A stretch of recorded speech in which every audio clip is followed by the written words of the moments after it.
O objetivo desta análise detalhada é cruzar duas realidades que parecem, totalmente opostas. E quais seriam essas realidades para quem nos acompanha? Bom, de um lado, a gente tem a página de vendas oficial da Big Inil BGX.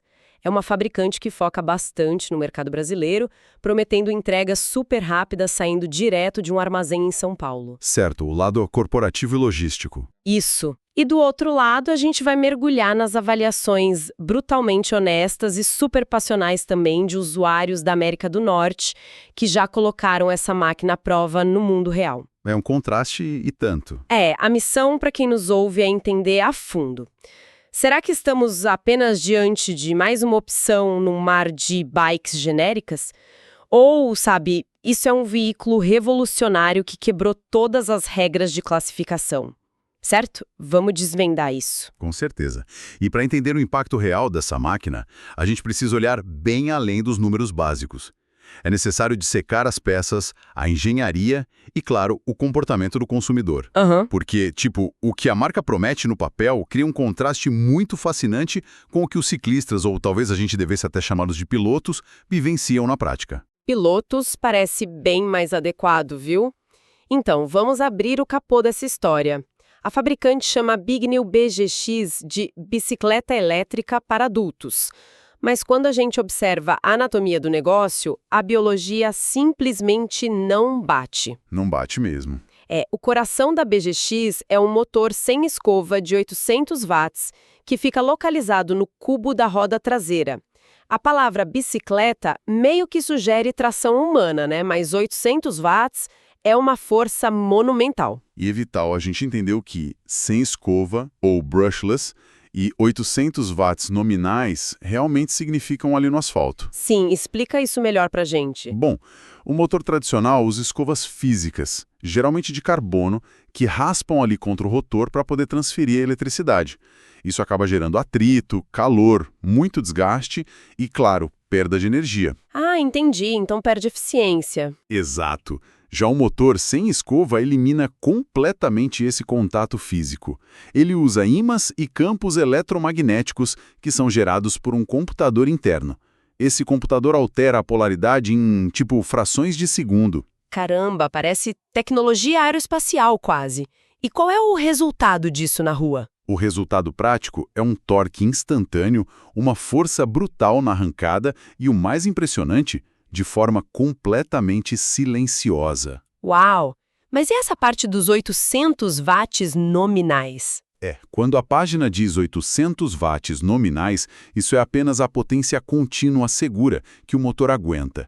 Em um pico de aceleração, numa subida, a potência real que é despejada na roda é muito maior que isso. Nossa, o que nos leva direto à fonte de toda essa energia. A gente tem uma bateria de 48 volts e 22,5 amperes-hora que fica embutida no quadro. É uma bateria massiva. Sim. E para quem não é um engenheiro elétrico nos escutando, como a gente pode visualizar de um jeito prático essa quantidade absurda de energia? É uma boa pergunta. Vamos pensar naquelas ferramentas elétricas de nível industrial, sabe? Tipo aquelas de obra pesada.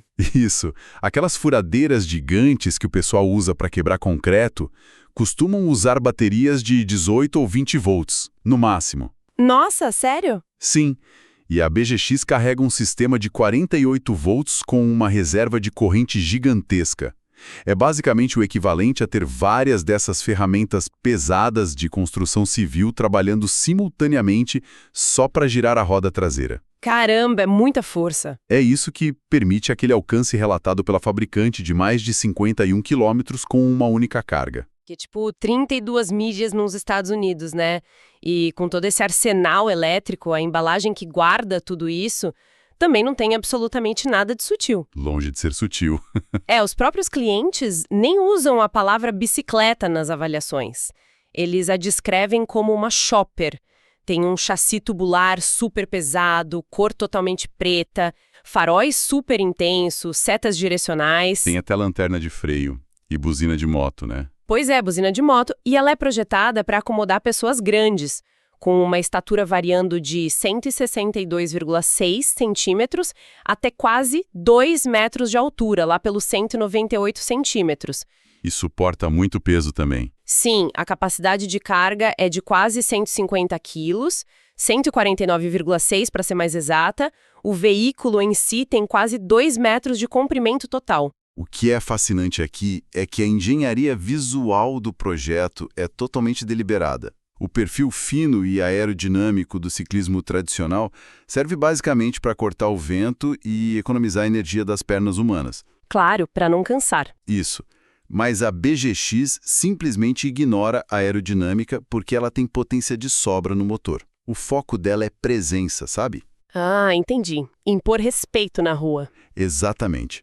Um chassi tubular largo e pesado serve para duas coisas. Primeiro, abrigar essa bateria massiva sem deixar o quadro torcer durante uma aceleração forte. Faz sentido. A torção seria perigosa. E segundo, garantir que os motoristas de carros ao redor vejam aquele veículo não como um ciclista menor ou um obstáculo frágil, mas como uma entidade respeitável no trânsito. Será que estamos olhando, então, para o equivalente moderno de um lobo em pele de cordeiro?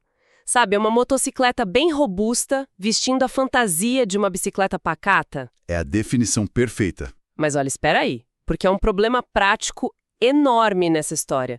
Se a gente está falando de um tubo de aço de quase 2 metros de comprimento, pesando dezenas de quilos, isso cria um conflito hilário com a vida urbana padrão. Ah, a questão do armazenamento. Exato. Um dos avaliadores fez um desabafo que eu achei muito sincero. Ele estava super encantado com a potência, adorou a máquina, mas ele terminou o relato dizendo que só queria que houvesse uma maneira mais fácil de guardar o negócio. Imagina a dificuldade?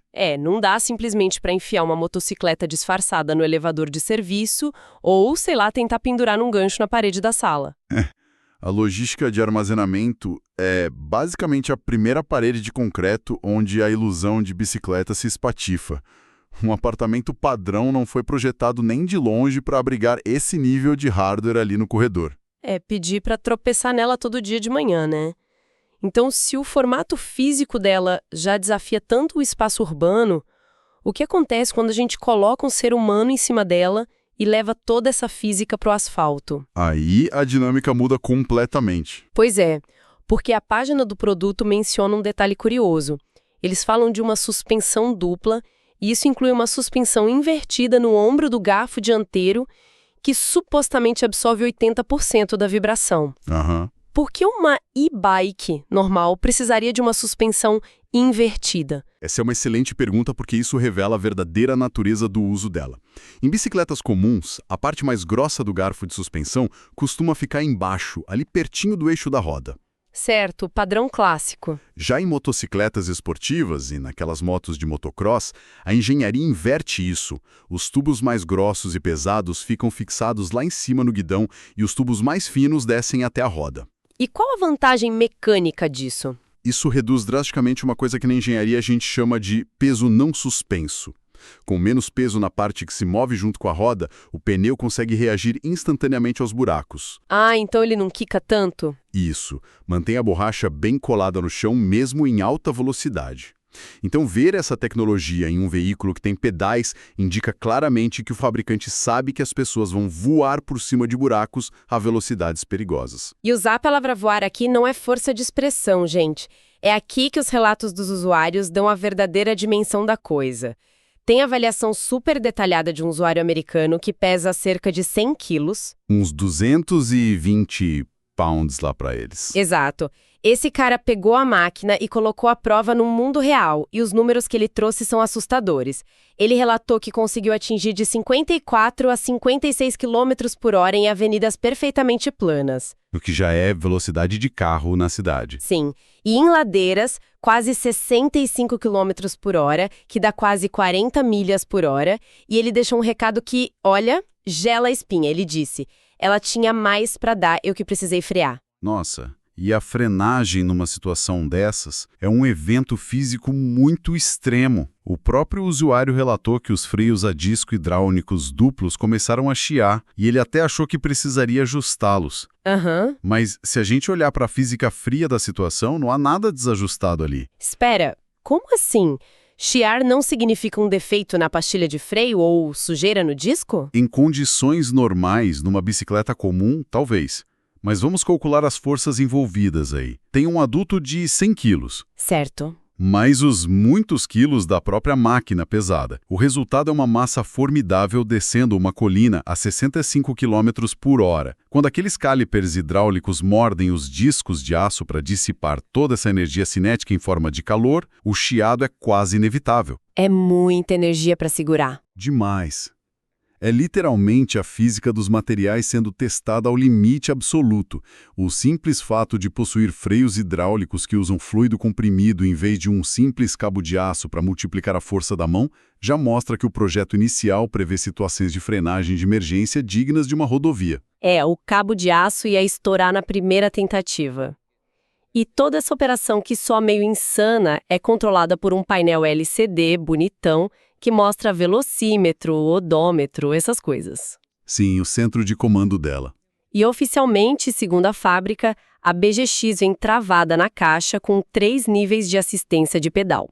Mas, aparentemente, a comunidade que compra esse tipo de equipamento não é do tipo que aceita os limites impostos de fábrica. Definitivamente não são. Esse mesmo usuário de 100 quilos explicou na avaliação que basta ir no YouTube, dar uma procurada por um vídeo de tutorial específico e com alguns toques mágicos nos botões do painel, pronto. O sistema operacional é tipo hackeado e atualizado para liberar 5 níveis de velocidade. O que mostra uma mudança comportamental fundamental no mundo das duas rodas. Porque antigamente, quem queria melhorar o desempenho de uma bicicleta tinha que trocar as engrenagens, a corrente ou os pneus. Sujar as mãos de graxa, né? Isso. Mas hoje, o pessoal trata o veículo como se fosse um smartphone ou um console de videogame. Eles fazem um jailbreak direto no software para conseguir extrair o máximo do hardware físico. Aqui é onde a coisa fica realmente interessante, sabia? Porque com esse sistema liberado, a dinâmica de pilotagem muda totalmente. E muda a um ponto que beira o ridículo. Ridículo como? Então, esse usuário que hackeou o painel também é um praticante super assíduo de bicicletas de spinning em academia. Sabe aquela galera do spinning? Ah, claro. Tem um preparo físico absurdo nas pernas. Exato, ele tem muito preparo e ele fez uma observação que acaba desmontando toda a narrativa da máquina. Ele notou que a manivela e os pedais são tão leves e a relação das engrenagens é tão incrivelmente baixa que quando se está acima de 30 ou 40 km por hora, pedalar não faz absolutamente nada. Nada mesmo. Zero. As pernas dele giram freneticamente no ar sem gerar resistência nenhuma na engrenagem. No meio do ciclismo a gente conhece isso muito bem como pedalada fantasma. A cadência das pernas do ser humano simplesmente não consegue acompanhar as rotações altíssimas que o motor elétrico já está impondo à roda traseira. Fica sobrando giro. A energia mecânica gerada pelo corpo se torna irrelevante nessa velocidade. Nossa, vamos pausar um segundo e analisar a ironia maravilhosa disso. Se a energia mecânica do corpo é relevante nessas horas, e o cidadão está lá a 60 km por hora dependendo 100% da força do motor elétrico. Para que servem os pedais? Será que se os pedais não impulsionam a bicicleta nessas velocidades altas, eles estão ali apenas como um ornamento de aço inútil? Eles não são um ornamento de aço. Eles são, na verdade, uma formidável brecha jurídica. Um passaporte legal. Um passaporte legal brilhante. Em diversas partes do mundo, o que diferencia um veículo que exige placa de licenciamento, pagamento de impostos anuais e carteira de habilitação para moto, de um veículo que pode transitar livremente por ciclovias é a simples presença de pedais funcionais. Mentira! É verdade. Mesmo que na prática quase ninguém os use para gerar velocidade real, o fato de estarem lá conectados a uma corrente classifica a máquina na categoria isenta. A lei só exige que eles existam e funcionem em tese. É literalmente uma brecha fiscal e regulatória sobre duas rodas. Então, na prática do dia a dia, a gente tem pilotos andando em velocidades de tráfego pesado, só que sem os trâmites burocráticos de uma motocicleta. E sem a proteção primária de um chassi de carro. Bem lembrado, o que justifica o alerta mais sério que foi deixado na avaliação desse usuário do spinning. Ele cravou assim: definitivamente compre um capacete de verdade, porque esse bicho voa. E tem que ser capacete de moto mesmo. Um capacete de ciclismo leve não daria conta do recado numa queda a 60 por hora. Com certeza não. E claro, nessas velocidades, os faróis intensos, aquela lanterna traseira e os piscas param de parecer meros acessórios de luxo, sabe? Eles se tornam os alertas de segurança noturna essenciais, o único escudo visual entre o piloto e um acidente à noite. A dependência desses sistemas eletrônicos de sinalização é vital para a sobrevivência nesse cenário. De acordo com as histórias dos usuários, o que essa empresa faz depois da venda parece justificar totalmente ter a sala invadida por uma caixa enorme. Tem uma história específica que chama muito a atenção. A saga de um usuário chamado Julian Perry é, sem exagero algum, um dos casos de suporte ao cliente mais absurdos que eu já vi documentados. É verdade. Se conectarmos isso com o panorama geral da indústria, a trajetória do Julian ilustra uma mudança tectônica na relação entre quem fabrica o produto e quem consome o produto. Totalmente. O Julian relatou que logo ao desembalar a máquina gigante dele, ele percebeu que um dos parafusos do freio dianteiro havia entortado durante o transporte. Uma frustração clássica de quem compra coisas pesadas pela internet. Clássica. Ele até mencionou na avaliação que hesitou muito antes de apertar o botão de comprar, porque ele temia justamente esse momento exato, o abandono do pós-venda. As tais histórias de terror. Exato. Aí ele abriu o chat do Facebook Messenger, mandou mensagem direto para a página da empresa, já esperando o pior cenário possível. E a surpresa, a BidNew não apenas respondeu quase que imediatamente, como despachou pelo correio um conjunto novinho de parafusos para ele. Uma resolução rápida e indolor. Super rápido. Mas resolver um parafuso quebrado rápido é, no fundo, apenas um sinal de decência corporativa básica. O que realmente se desdobrou a partir dessa primeira interação pelo Facebook é algo que desafia toda a lógica de uma indústria tradicional. Desafia a lógica e, sério, explode a mente. Porque o Julian, que nas próprias palavras se descreve lá como alguém com uma obsessão por tecnologia, ficou tão maravilhado com a rapidez da resposta do atendente que ele decidiu transformar o chat do suporte ao cliente num tipo fórum de engenharia pessoal. Ele começou a mandar ideias para eles? Sim, ele começou a jogar ideias de melhorias, sugeriu recursos tecnológicos específicos e peças adicionais que ele imaginava que ficariam legais no design da bicicleta. Em qualquer montadora tradicional de carros ou motos, isso geraria no máximo uma resposta automática e super gélida. Aquela velha frase: prezado cliente, sua sugestão foi encaminhada ao setor responsável. Que é o eufemismo corporativo universal e educado para nós nunca mais tocaremos neste assunto na vida. Pois é. Mas qual foi a reação da equipe da BidNew? Eles escutaram o Julian com atenção. E não apenas escutaram e agradeceram. Eles literalmente pegaram os esboços mentais desse cliente, projetaram as peças que ele inventou, enviaram os protótipos para a linha de produção deles, fabricaram e enviaram as peças finalizadas com as duas ideias tecnológicas sugeridas direto para a casa dele, lá do outro lado do mundo. Isso é surreal. O grau de empolgação do Julian foi tanto com esse pacote chegando que ele anexou as fotos na avaliação para provar. E numa das fotos, ele revela que conseguiu, pasmem, instalar um sistema completo de Apple CarPlay lá no guidão da e-bike. É fundamental a gente pausar aqui para analisar o nível de absurdo técnico dessa instalação do Julian. O Apple CarPlay é um sistema operacional pesado, projetado pela Apple com um propósito super exclusivo de ser o cérebro principal do painel de automóveis. Tipo de carros modernos mesmo. Sim, de carros. Ele exige uma integração complexa de hardware, uma tela sensível ao toque, antenas de GPS potentes, sincronização pesada de celular e, o mais importante, um gerenciamento de energia de 12 volts, que é o padrão da indústria de carros. E a bicicleta usa 48 volts. Exatamente. Então, ver um usuário pegar o sistema elétrico bruto de 48 volts de uma bicicleta, fazer uma conversão de energia perfeita com segurança para não queimar tudo. Nossa! Montar um monitor externo resistente no guidão e rodar um sistema completo de navegação de SUV numa Shopper que tem pedais fantasmas. Olha, é o ápice absoluto da convergência tecnológica que a gente vive. É quase um cenário cyberpunk da vida real. O cara montou a nave dele. E a fabricante alimentar essa obsessão toda enviando peças de hardware reais que foram desenhadas a partir das ideias soltas de um cara no chat do Facebook. É algo muito fora da curva. A gente precisava entender lá no começo se a BGX era apenas mais uma bicicleta perdida na multidão das opções genéricas do mercado. Então, o que tudo isso significa? A resposta parece bem clara. Muito clara.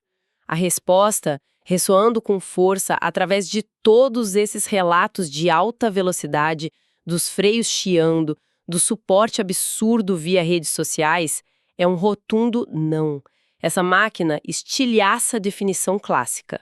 Ela transcende por completo aquela ideia romântica que a gente tem de uma bicicletinha de passeio tranquilo de domingo. Virou outra coisa. É um veículo robusto de engenharia pesada, equipado com 800 watts de força contínua, que é alimentada por um sistema elétrico que seria mais digno de ferramentas industriais de quebrar concreto. Sim, e uma estética intimidadora. Uma verdadeira shopper que desafia essas ladeiras a quase 65 km por hora e que usa os pedais como se fossem apenas um passaporte jurídico brilhante para escapar de emplacamentos. Mas acho que, acima de tudo, o que faz ela especial é ser sustentada por essa rede de pilotos bem fervorosos. A comunidade em volta da marca. Pessoas que hackeiam a tela de LCD no YouTube, que instalam o Apple CarPlay automotivo improvisado no guidão da e-bike e que chegam a atuar quase como se fossem engenheiros adjuntos da marca. Uma reflexão fascinante para a gente e para quem nos ouve manter em mente da próxima vez que estiver caminhando pelas ruas, quando você sentir o vento forte de um veículo silencioso passando numa velocidade impressionante ao seu lado, sabe? Aquela necessidade nossa de rotular perfeitamente tudo que vemos no trânsito simplesmente deixou de fazer sentido. A revolução da mobilidade hoje é super rápida, é pesada, é altamente adaptável e já desembarcou. E o mais doido, provavelmente chega em apenas alguns dias úteis para quem tiver a disposição e o dinheiro de encará-la.